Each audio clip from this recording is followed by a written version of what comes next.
Hello, girls, guys, or otherwise. This is Rich with your Witchy Book Club series. We are going through chapter 15, lesson 11, Weaving the Web of Outer Temple of Witchcraft by Christopher Penzak. Wow, I did that kind of strange this time. Okay, so again, it's chapter 15, lesson 11, Weaving the Web. And I'm just going to get it right into it because there's a lot of discussion to be had on this chapter. So, yeah, I don't want to waste a lot of time with the introduction besides this part. If you're not yet subscribed, go ahead and hit the subscribe button right down there. Hit that bell notification. You might be notified of new videos whenever they come out. Hit that like or dislike button. Doesn't matter to me. It all appeases the algorithmic gods of YouTube. All hail the algorithmic gods of YouTube. And remember to leave a comment. Specifically, leave a comment on what you would like to do next. Do you want to do the next book in the series, or do you want to do something such as Modern Magic, or we can move on to, let's see, Sons of the Goddess. Well, that's a Christopher Penzak book. Let's if we're gonna get away from Christopher Penzak, we'll get away from Christopher Penzak for a while. We can go in and do the Christo-Paganism by Joyce and River Higginbotham. Just vote yes or no whether you want to continue with the series or if you want to move on to a different one, just as a palate cleanser, and then we'll come back to the series later. Leave those comments down below. I think right now it's basically to the point of, it doesn't really matter to me. We can move on. But I'd like to get a good, solid basis. And then, you know what? After the next couple chapters, after we go through chapter 17, let's take a few weeks off, and I'll gather some different ones if we decide to go on to a different book. We'll take a couple weeks off, and I'll gather a couple books, and we'll vote on what books we want to go to. So I think that might be good. It might give me a little bit of breathing time to get a couple extra videos done ahead of time, especially since I have a lot of things in the background that are getting worked. So, and the roof in my living room is still a thing. Yeah, that I have the estimator coming, or the insurance adjuster coming next Thursday, or rather the 30th, coming on the 30th, to give an estimate on what I would get from the insurance company, so I know how much I can actually spend on a new roof, because apparently I have a bad roof and it needs to be done. So yeah, thanks Ida and other subsequent rains and whatnot. Much appreciated there. Anyway, let's get into today's reading, because we're already like 3 minutes in, and yeah, this is going to have a lot of exposition. So, Weaving the Web, here we go. This is on page 383 of the printed version. And in our grandest of traditions here on the Witchy Book Club series, we are going to read the first sentence of the first paragraph in this chapter, which reads, "Community is one of the strongest aspects of the craft, but also one of its biggest weaknesses." I can agree. Community, having a good or good foundation of a community is very important in the witchcraft community. However, it can also be a weakness because of infighting, or because one person doesn't accept another person's practice and whatnot. Let me just go ahead and move my mic here just a little bit. Okay, that's fine. Anyway, we have a number of issues with the infighting and the legitimacy of certain individuals and their practices, and who is an authentic witch and who is just fluffy, and as I show Silver Ravenwolf there, and how some people say she's not really authentic, which I have heard from some reputable sources, and there are some others that are like, no, she's just kind of a little too fluffy for me and stuff like that. Whatever your view is, the research that has gone into a book like that has had a huge impact on different individuals who only learn from books, and we're going to be discussing that here in a little bit too. So I mean, yeah, there's a lot of infighting on who's authentic, who's being their authentic self, who's just putting on a a face, as a witch and whatnot, or who just spouts out these certain ideas and whatnot just to gain notoriety and to be able to publish a book. Uh, so yeah, there's a lot of infighting in that aspect, but you can also find a very good community within the witchy community, the pagan community. And I know that I found so many individuals from the Pagan Perspective Collaborative channel, and as well as through here on my personal channel on YouTube. So a lot of individuals that I've either made friends with and met in person, or have just made friends with online, and either way, I still consider them friends, so I'm not going to distinguish between one and the other. Um, they're both valid friendships. Anyway, let's go ahead and move on here to the broom closet section. He writes, many witches are concerned about their physical safety and the safety of their family.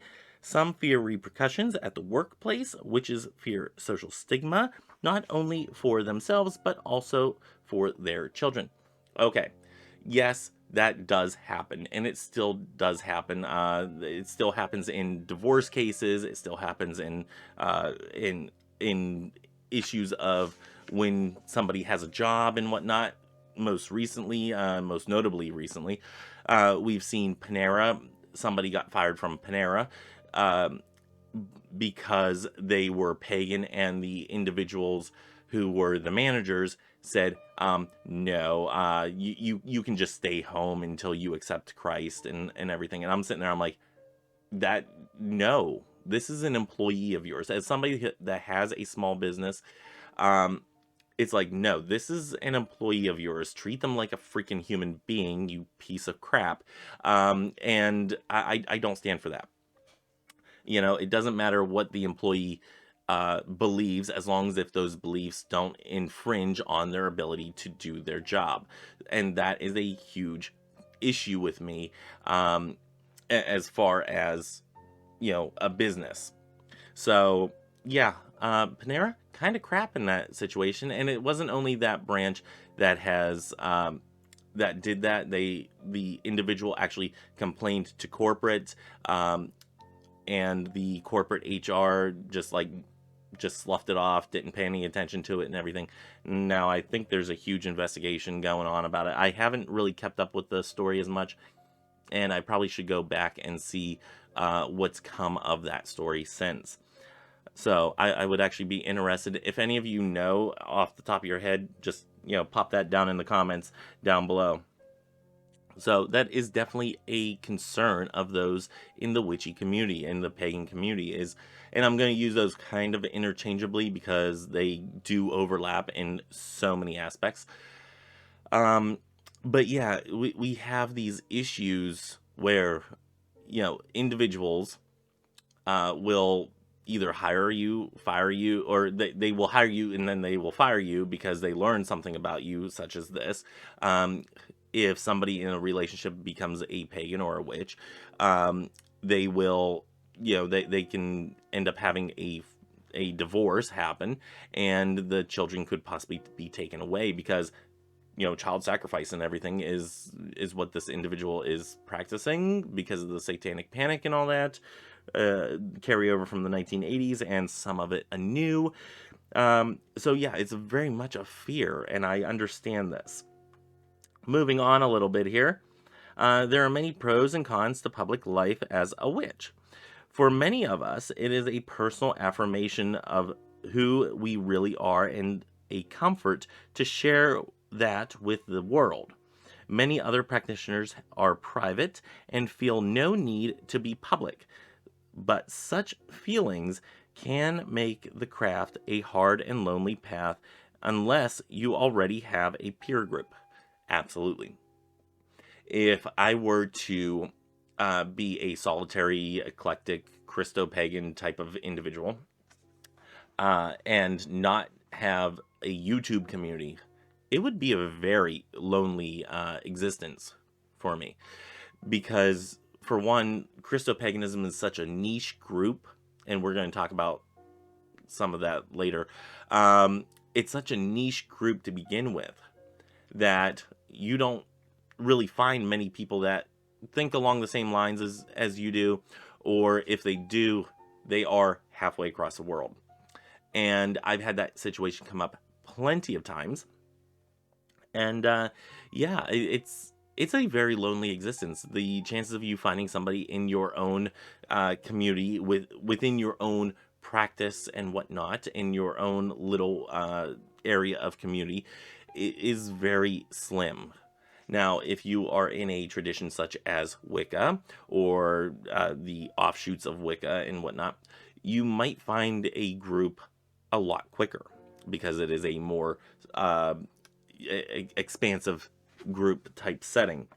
But the beliefs in Christo-Paganism are a little bit more niche, a little bit more pinpointed to each individual person. It's actually kind of difficult to find an individual within your own small community that also practices even similarly. So yeah, it would be a lonely existence if I did not have YouTube and, YouTube pagans and whatnot. Moving on, this is also on 384. He writes, and I have a specific note on this. I've been asked, why don't you change the word? Which comes with too much baggage. If you change the word, then you will open more people to the religion. I understand the sentiment, but it's like asking someone who's black to stop using the words black or African because those words come with false stereotypes. And I have here, this did not age well. The accepted term now is people of color, and we need to be respectful of that. And the reason we use people of color is because someone who may have black ancestry or African American ancestry might not be black. They might be, a mixed race. I have a white mother and a black father, a black mother and a white father. They might be mixed, so they are not identifying as black, but they do have a darker skin tone and whatnot. So we refer to individuals in that community as people of color.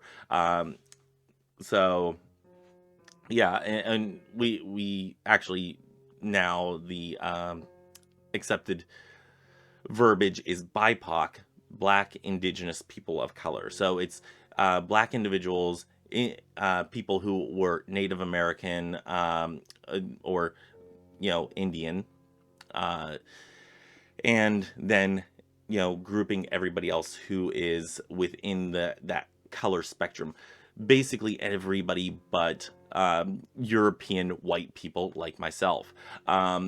So yeah, I am very European looking and whatnot. I do have Syrian heritage and whatnot, so I do have Middle Eastern heritage that is within my family, within specifically my mother's side of the family, but even my mother's father's side goes back to white European individuals. So yeah, and this, just to give you a timeline of when this was written, this was originally written in, I believe it was 2008.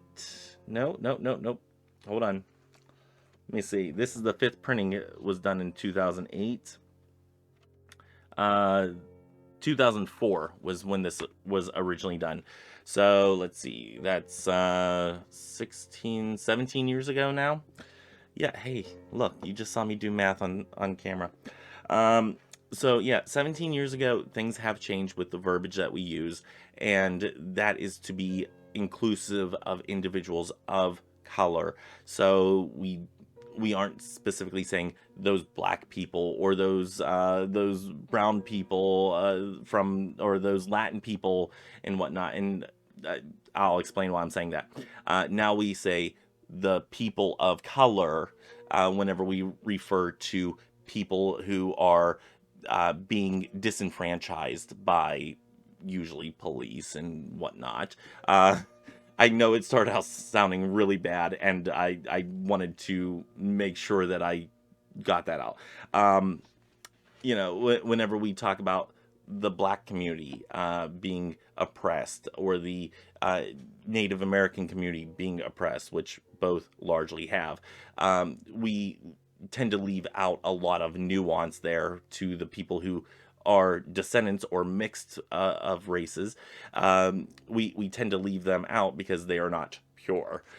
So we refer to people of color, black, indigenous people of color.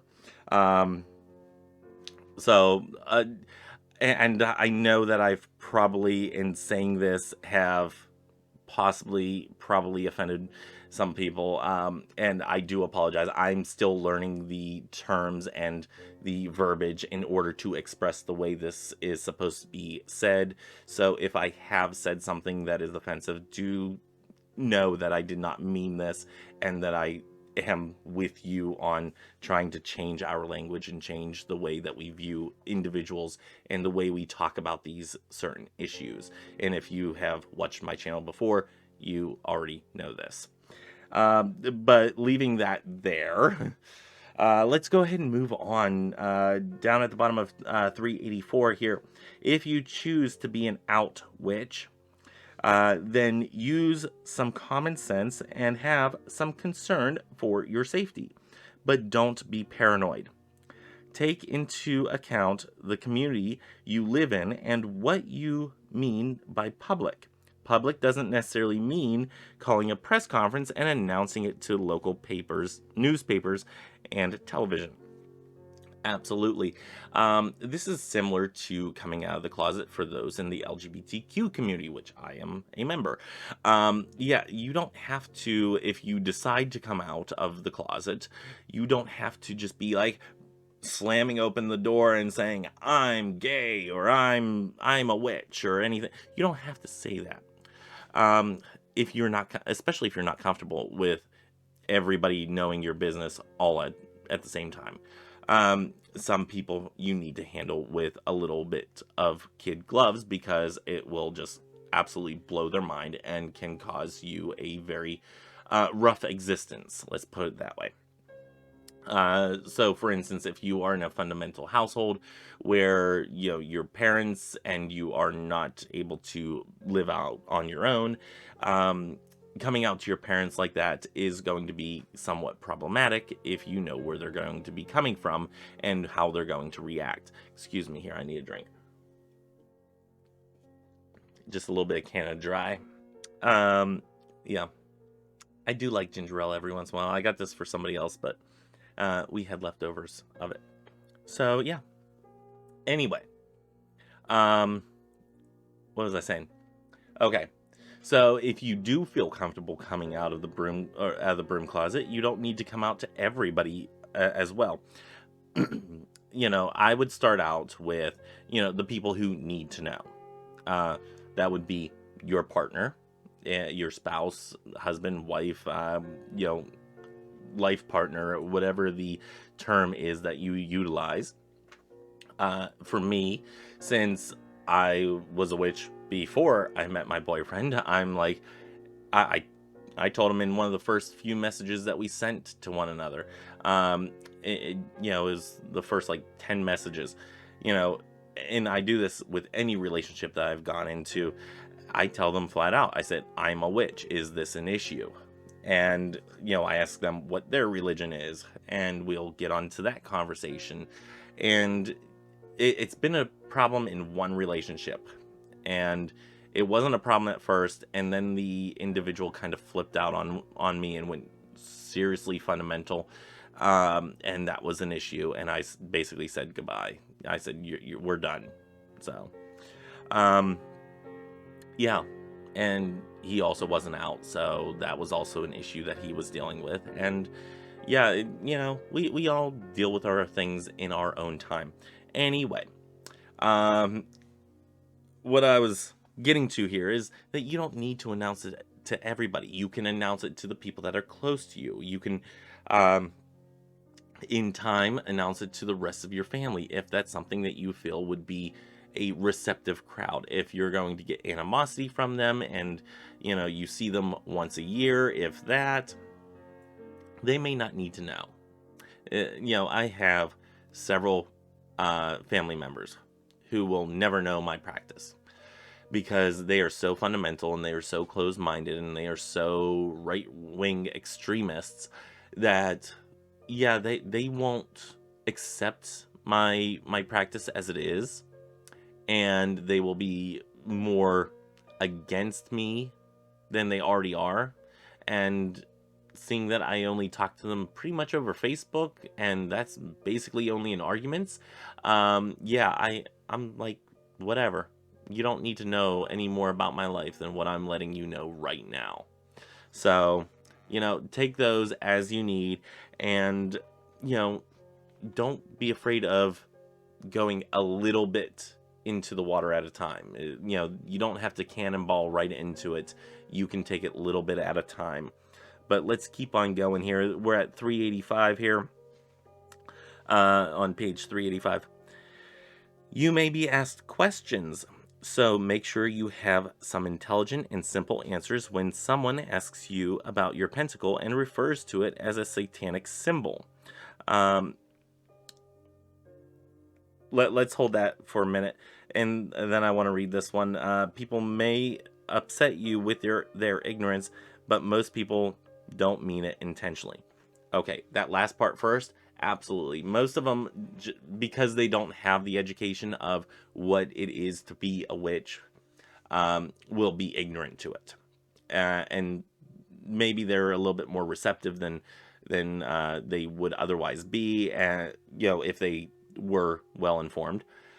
And therefore, that's acceptable.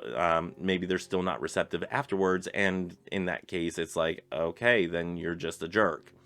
And they will still upset you. But what he says here about, when you're asked questions, have the answers.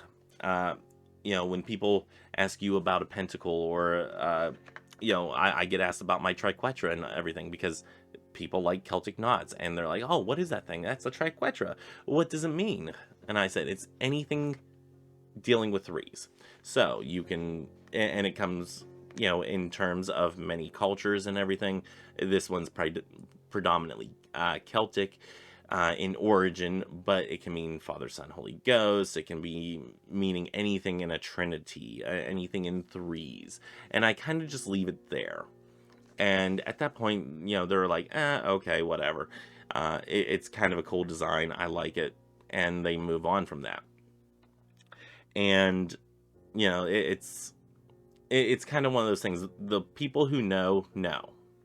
The people who don't, might not want to. And if they're a little bit more intrigued after that, then we can have a conversation. But, yeah, the ones who know what it is. And I've even said to people, that are wearing it, I'm like, oh, I love your triquetra. That's very nice. And, they're like, oh, okay, thank you. Like, they realize that I know what it is. So, yeah, it's one of those things. It's kind of one of those symbols that when you know what it is and what it means, then you know. There's one thing that I dislike about certain individuals. I'm going to go on a little ranty rant here. This has nothing to do with this part. Little sidebar here. I have a thing with people who get tattoos and have no idea what they mean. I had somebody at the last base that I was stationed at in Florida who had a tattoo of the Volknot on his forearm. He had it right here. And I'm like, oh, that's a Volknot, this and that. And he's like, oh, is that what it is? Okay. I'm like, well, do you know what that means? And he's like, nope, I have no idea. My siblings and I got the same tattoo and everything, and it represents us 3 siblings. I'm like, okay. You do know that it has a longer historical contents to it, or context to it. And he's like, Okay, like he was just totally oblivious to the fact that this is a cultural symbol that goes back into in time, and he was just totally ignorant of it, and he did not care. And I'm like, dude, no, that you have permanently inked yourself with something that is very much something that some people hold very dear to their faith. That's like me getting a cross tattooed on me and not believing in Jesus, or getting an upside down cross, tattooed on me and having no idea what that means.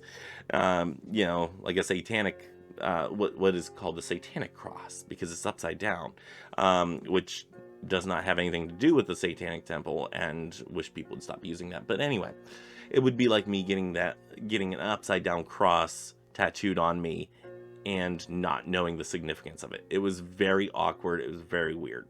But those who usually know about symbols and whatnot, they know. Now, the ones that will confront you and say, oh, that's a pentacle, or that's a pentagram, blah, blah, blah, and then that's evil, and that's Satanist, and I've had people like this. Not so much with wearing a pentacle, because I don't wear a pentacle. But I have had, whenever I had the store, I had one of our vendors, he said something about, it was something about Halloween, and it was something like, oh, that's whenever, the child sacrifices happen, and this and that, and I stopped him dead in his tracks.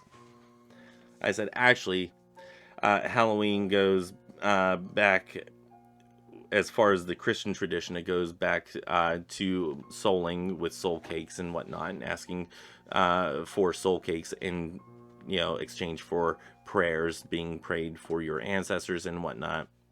As far as the pagan aspect, I said it goes back to the term of Samhain, which is a harvest festival. And I went on and on. I said it's the time of death, and from death comes rebirth and whatnot, whenever you turn to Yule. And I just went off on the whole tangent of what Halloween actually was, and that has nothing to do with demons and demons coming through and whatnot. I said, no, that's a church fallacy, that is a carryover from the Satanic Panic of the 1980s, blah blah blah, all that stuff. And he just like looked at me, he's like, dude, what? I said, you are talking to somebody who is an ordained minister. I said, studying religions is my thing. I said, I am very minimal, I should know this as a bare basis of studying religions. And I kind of left it there. I didn't tell him I was a witch. I didn't tell them, I got an itchy nose now. I didn't tell them I was a witch. I didn't tell them I had a pagan type of practice. But yeah, I think he kind of got the point that he was incredibly wrong about what he was saying. And the fact that he was saying it within a group of people was incredibly offensive. So I kind of like, when somebody says something like that, usually it's that I overhear it, and I'll butt in, and I'll be like, actually, you're incredibly wrong on this, and the fact that you even think this is disturbing. So yeah, which means that you didn't do any of your research at all before spouting this off to somebody else. Yes. So yeah, I've put a couple people in their place saying stuff like that, and it's usually whenever I overhear them saying something to somebody else. Yeah, that's usually what I do. Moving on here. In any situation of being in the closet, one witch should not out another witch. Coming out, I'm going to skip around here. Coming out is a personal decision for everyone, and should never take that, and you should never take that way. Wow, I can't read that. Anyway, yeah. This is along the same lines as, again, the LGBTQ community. You do not out somebody else. When and how they come out is going to be on that individual. You do not go out saying, hey, how was Circle last full moon? sorry I didn't get to meet with the coven the last full moon, and like especially in front of their parents and siblings and whatnot. You don't do that unless you absolutely know that they are an out witch. Then you don't say crap like that. Um, you know, you can go up and say, "Hey, how was it last week? I know you had an event that you went to, a small event, and it was, if you were there, especially, um, you can say something like, "It was nice to see you the other day at the gathering that we had, with a couple friends and whatnot. It was nice to see you there." Something a little bit more cryptic. If they are not an out witch, be as cryptic as possible. Um, something like that is probably a lot more appreciated. And if they want to say, "Oh yeah, you're talking about the circle that we held. Yeah, that was fantastic. It was wonderful, lovely," and they know that you're an out witch, yeah, okay, then they have opened the door. They have stepped out. They are out to their family, and it's a way of when you're in public, connecting to that individual. Um, but don't even out of malice, don't take somebody's right of them coming out of the closet in the way that they come out of the closet. Don't take that away from them. In the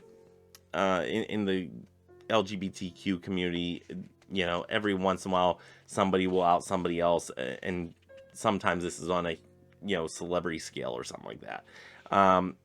And sometimes it's absolutely terrible that they did it. Sometimes it's because of something that that individual did that was terrible. And I'm going to offer a trigger warning here. For this, I'm going to actually talk about an individual in the media who gave the gay community a bad name, and 2 years ago, a year ago. And so if you want to not talk about that, you can skip ahead about a minute ish. So talking about what's his name, Kevin Spacey, and individuals coming forth saying, "Hey, he manipulated me. He had sex with me whenever I was underage," or something of that nature. I can't remember exactly. Allegedly, I want to say that allegedly, because I don't want any of his people coming after me for something that may or may not be true. And but then he came out as gay after everybody had reported this act that he has supposedly done. And yeah, that gave the LGBTQ community a bit bad rap for a while. It kind of like stepped us back um, after we've made so much progress forward. I mean, you have individuals that have paved the road for him to be an out celebrity, and he ends up being a total creeper, and then coming out, and now anytime somebody thinks of him, they think of, "Oh, that's that gay celebrity that had molested people who were underage." And that's what they think about. They make that connection along with the LGBTQ community. Um, so anyway, now that we're done talking about him, yeah, I think that this is a thing that should be respected by all people, no matter if you are angry at them or not. When and how they come out is on them.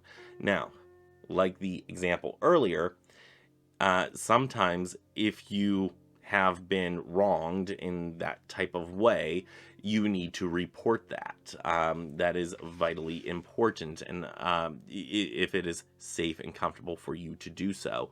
I don't want to tell anybody what they have to do as a victim, so I don't want to say that, but I would urge you to. It is something that helps make it so other people don't get hurt that same way.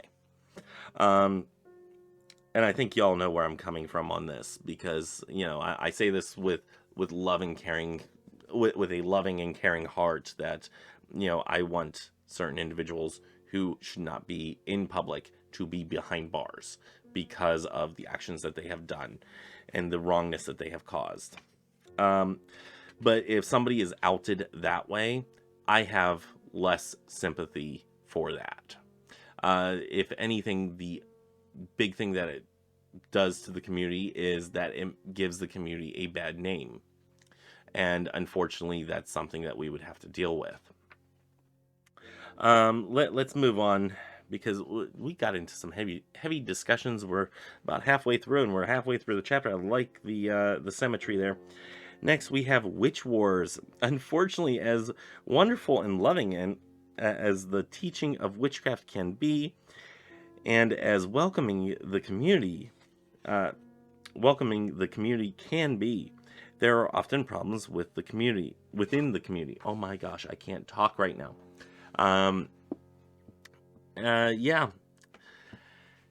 This is a light phrase whenever you look at old YouTube. I'm talking about like 12 years ago YouTube. Hold on.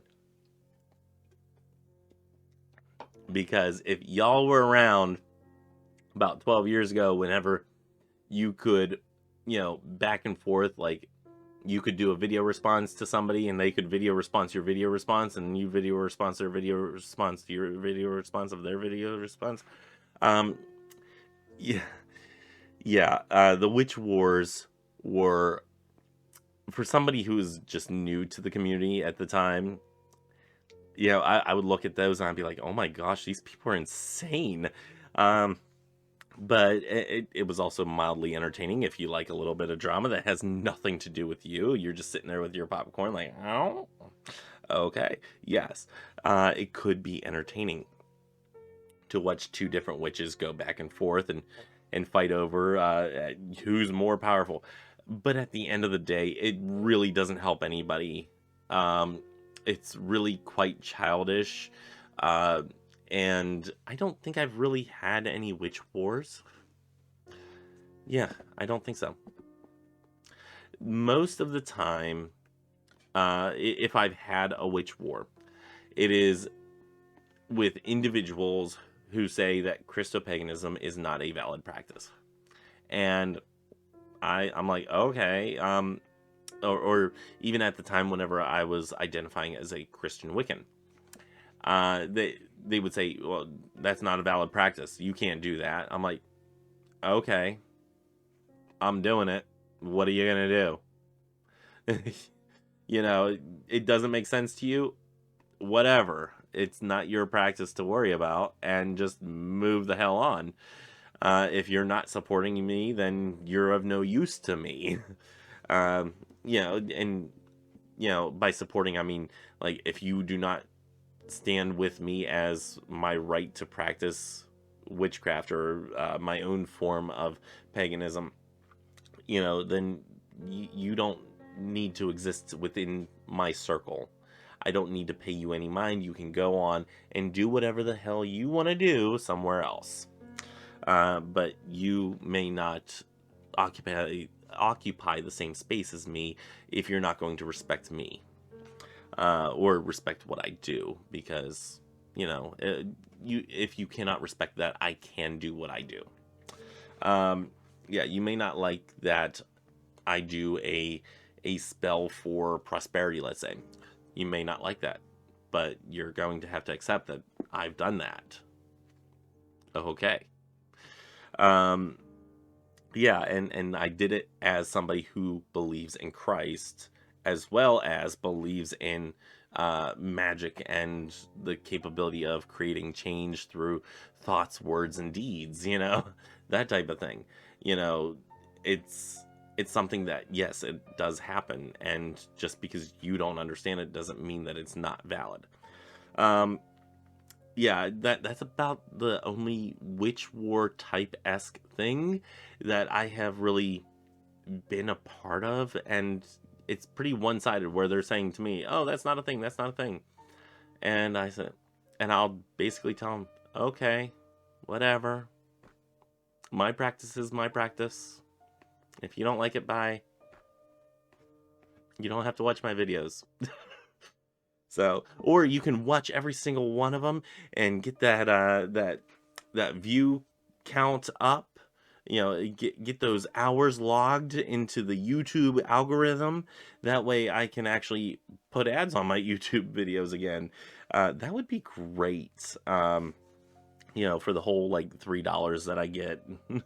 You know, that type of thing. And he has it written here on 386. In the end, it is sad that often our worst enemy is ourselves, both individually and as a community. It is sad because there are some individuals who I think if they got past their differences, I think they would be wonderful uh, companions, or not even companions, but they could be wonderful individuals to have a discussion if they were to leave their differences, or not even leave their differences. Bring your differences. How am I trying to say this? If they were to leave their anger for one another at the door, they could have a wonderful debate. And I think it would be fantastic to see some of these individuals who went back and forth time and time again and argued relentlessly that they were right. And the other one sometimes just trying to defend that they're valid as well.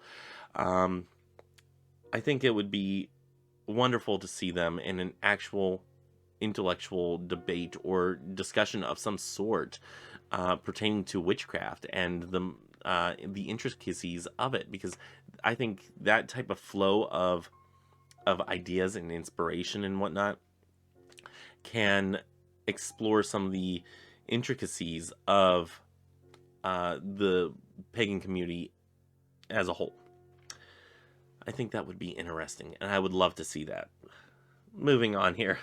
Also on 386, one of the reasons why witches often have such disputes beyond personal ego is the belief that their way, tradition, or ritual is the right way to do things.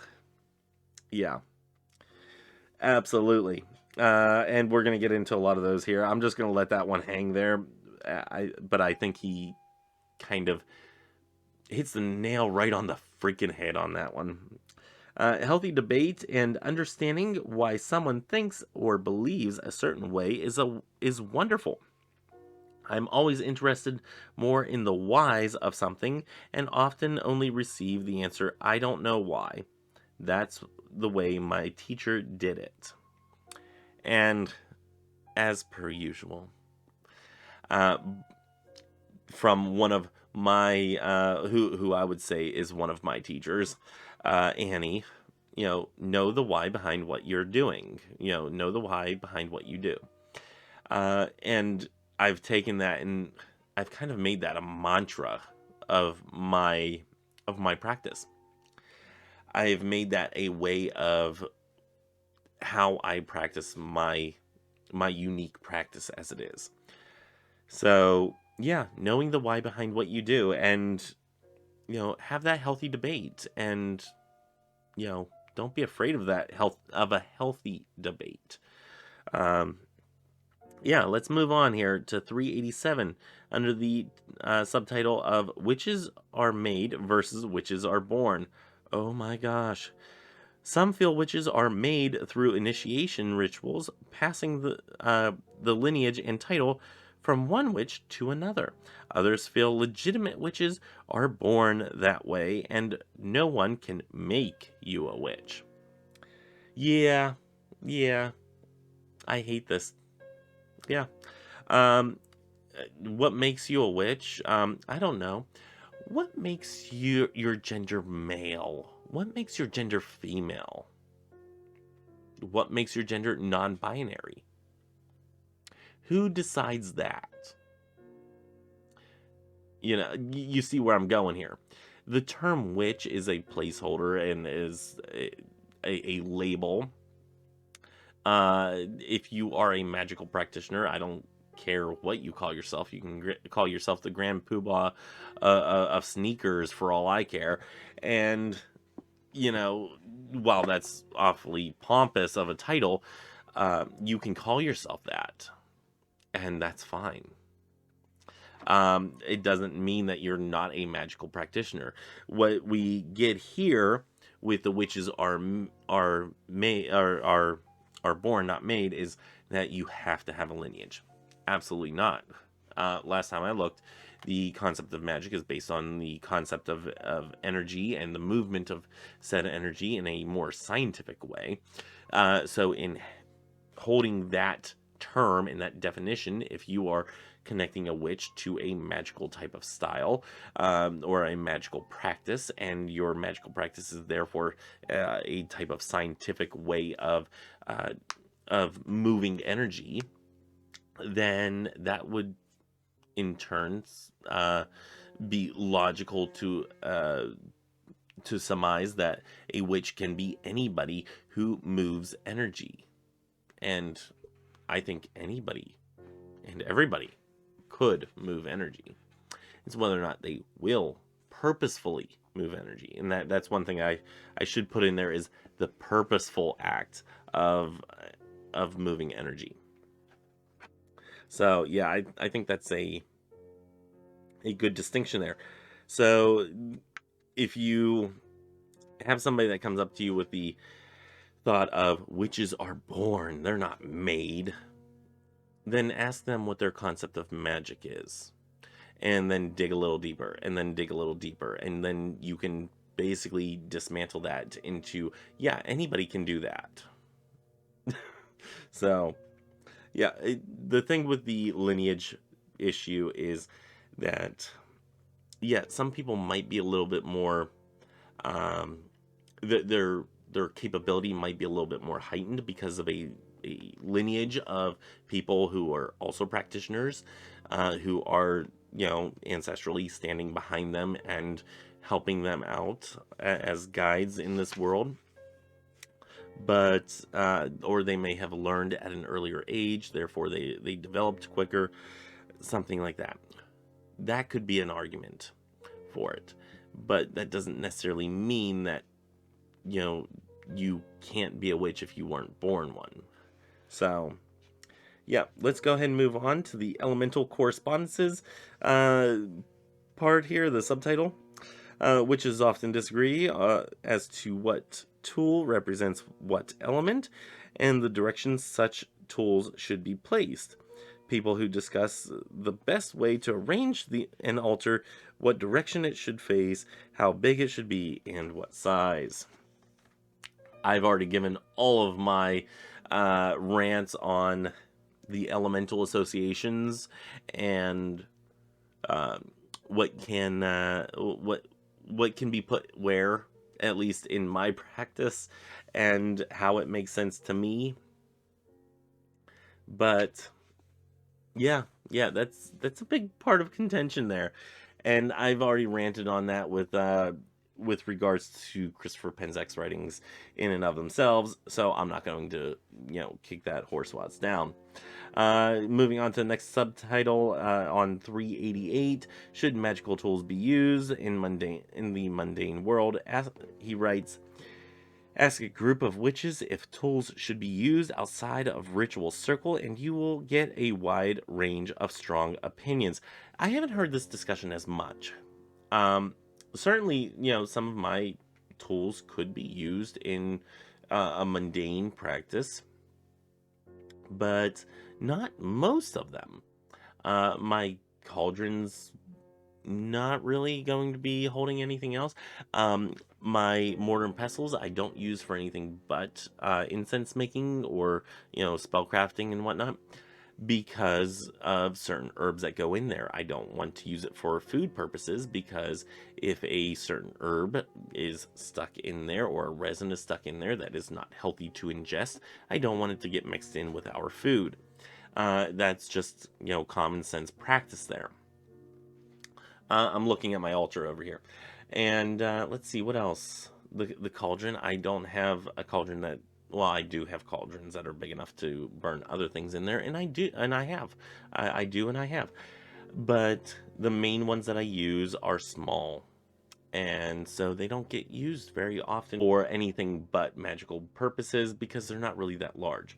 Um, Now, looking over this way, um, my chalice I wouldn't use for anything but ritual use, and that is not because I wouldn't want to use it outside of circle. It's more because I wouldn't want it to get broken because, as y'all have seen my chalice before, it is a hand blown glass or goblet style glass. And I absolutely love that thing. I love the colors on it, and I wouldn't want it to get broken. So, having that in mind, I would keep it for a more ritualistic purpose. Um, Things like the candles and the candlestick holders and stuff like that, yes, I'll use those outside of practice.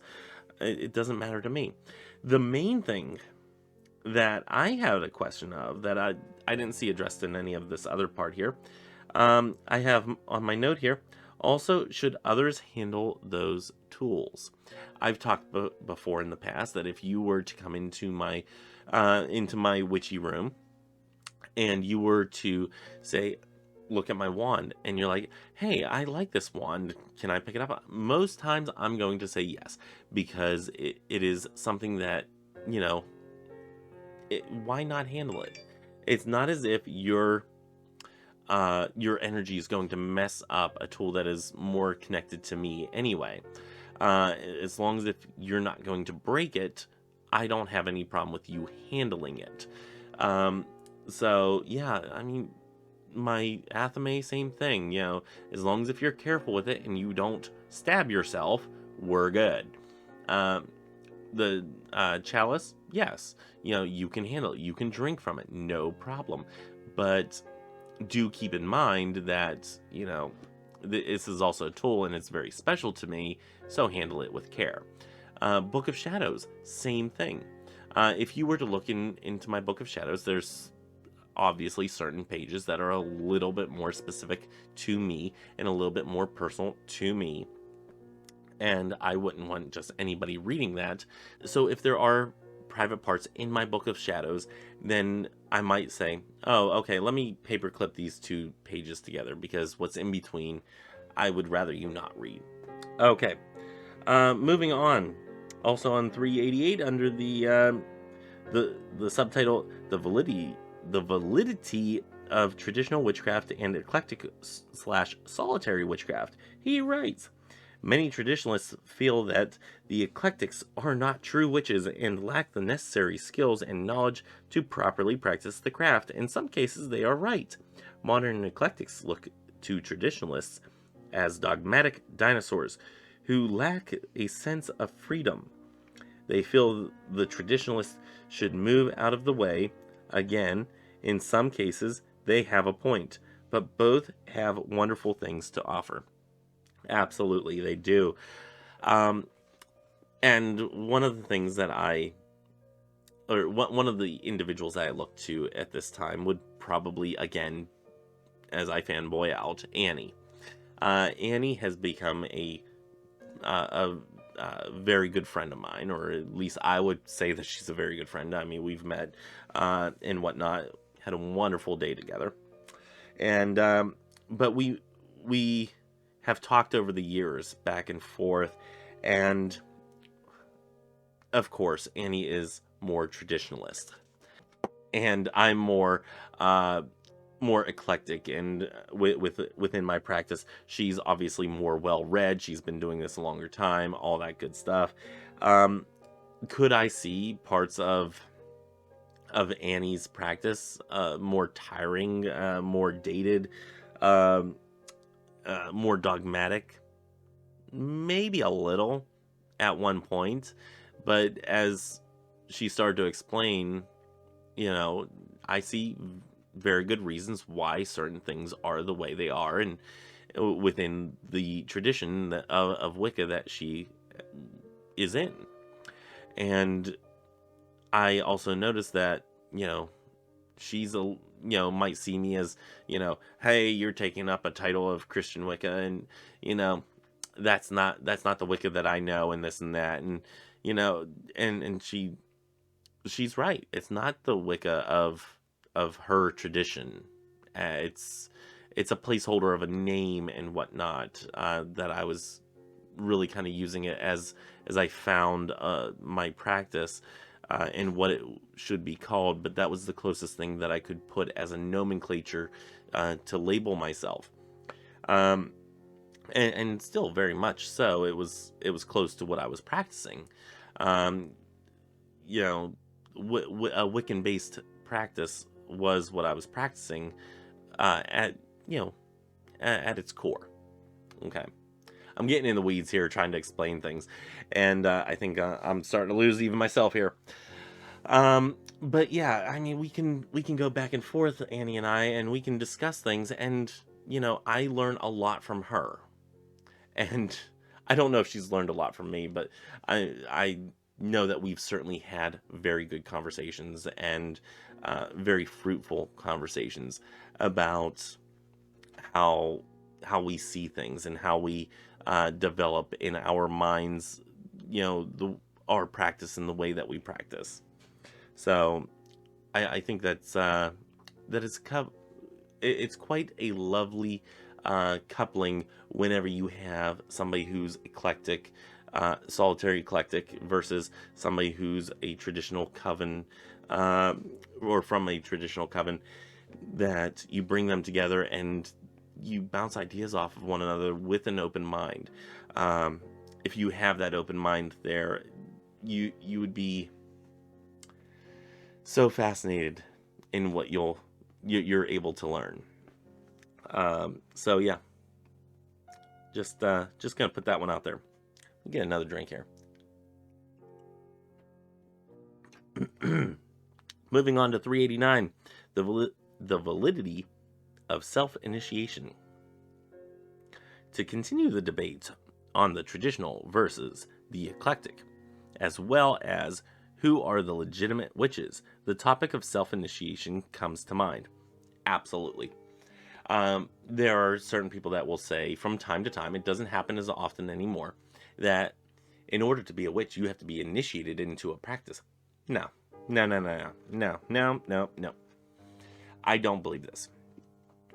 There is, and Christopher even says, I believe it was in the Who Makes a Witch, or Witches Are Made, or Witches Are Born portion. I'm going to read this. I'm actually going back to 387 because he says it so wonderfully.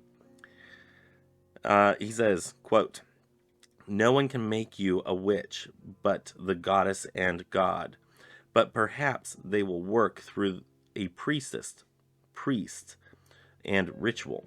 No one can be born a witch if not born through the love of the goddess and the god, regardless of genetics." I think, the same thing can be said about self-initiation. If you are one that is in a coven and you have studied and you have been brought up through this coven and whatnot, then yes, you can be considered a witch. Let me see where I'm at on time. Okay. Then yes, you can be considered a witch. If you did a self-initiation, absolutely, you can still be considered a witch. Labels are for soup cans. I don't care what you call yourself, as long as if whatever you call yourself is as true to you as possible, because really labels are for soup cans, and it gives us a jumping off point to further discussion. Okay, I gotta get moving on here because we're getting really long on time. This is probably gonna be one of the longest videos that I've done lately. Witch queens and witch kings. I'm not gonna read all of it. At the very end here, in the end, you can call yourself and have covens call you anything you want, but respect must be earned. We should all give respect to our elders until their actions, not their titles, give us a reason not to be respectful. We should be respectful of all, regardless of title or rank, witch or non-witch. Absolutely. And you know what? For the self-initiation one, I want to go back to that one for a second, because I also had a train of thought that I actually didn't mention. Is even in the Christian community, you see the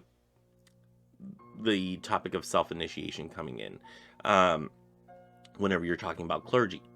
Now, I have been ordained a minister since, when was that? 2007.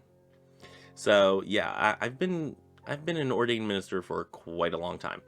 Uh, in comparison to my life. So yeah, I've been an ordained minister for a while, and or was it no? It was 2006.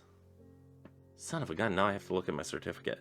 But anyway, I've been an ordained minister for quite a hot minute. And there are certain people within certain Christian traditions that will tell me that, hey, no, you're not a minister of God. Well, son of a bitch, who do you think you are?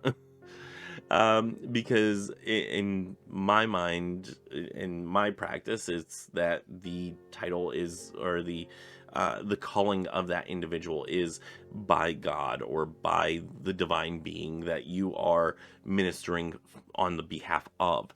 So therefore, if you have that calling, then yes, you are in fact a minister.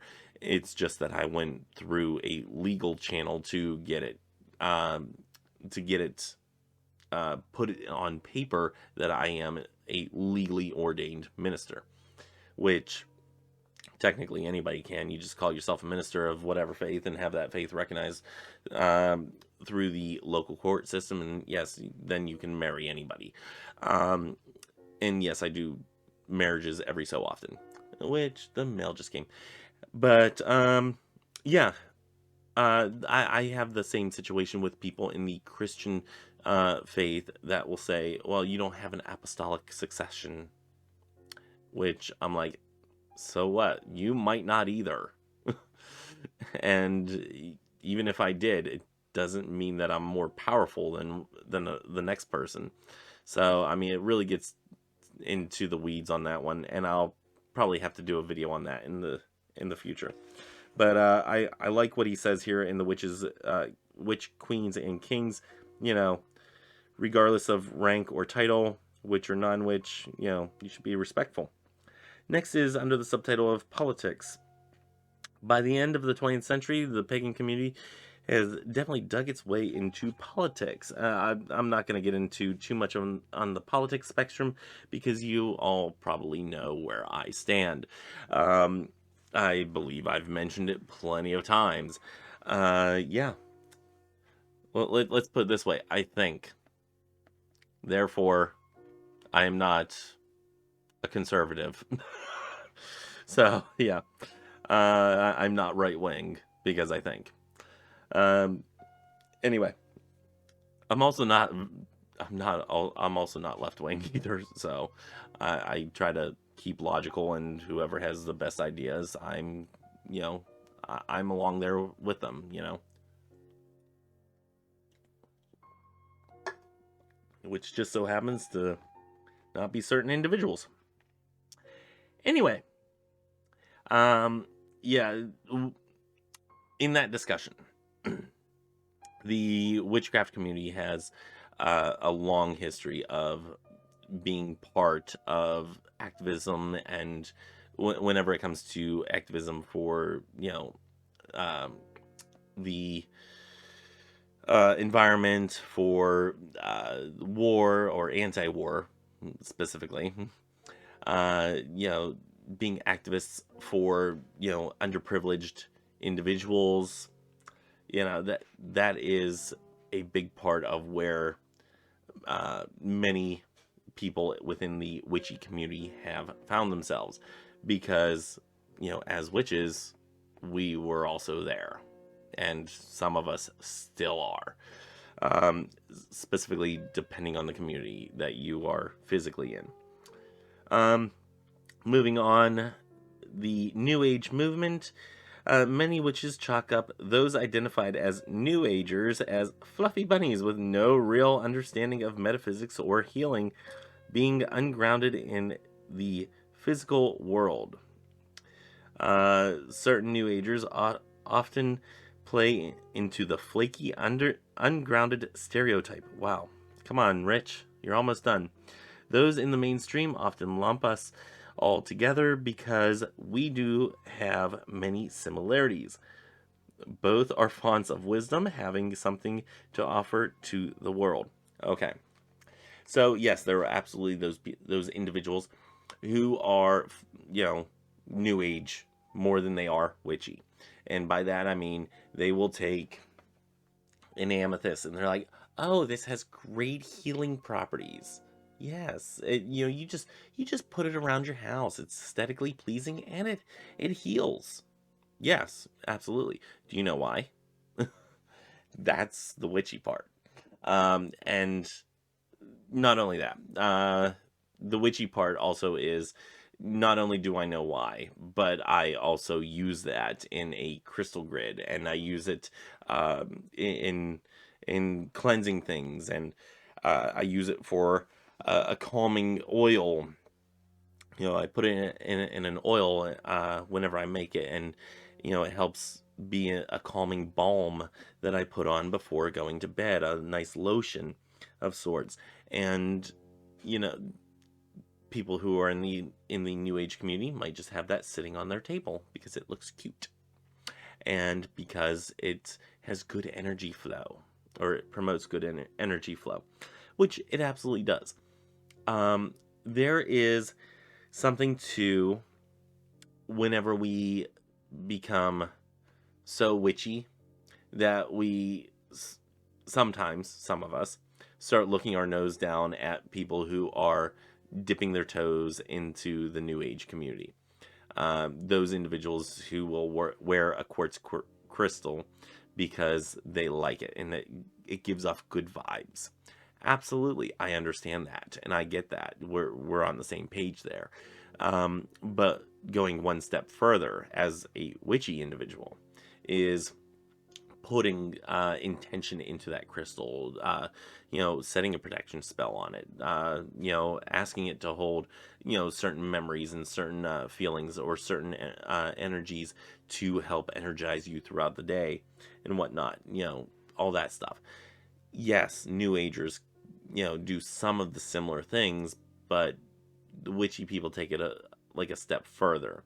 And I think once we have gotten too much into the weeds of studying metaphysics and studying our religious practices, not only our witchy practices. Whenever we've gotten so much into the weeds on that, we start to, some of us, look down our nose on other individuals who have not gotten to that point.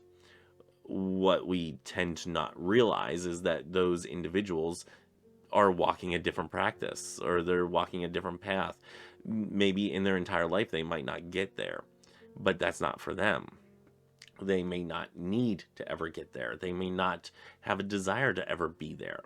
Your practice is yours and your journey is your own.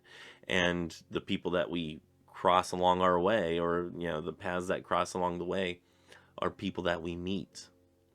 And those individuals, their path may take them to just learning and being in that certain realm of, this is very calming, this is very energetic, and the vibes are nice, and that's fine.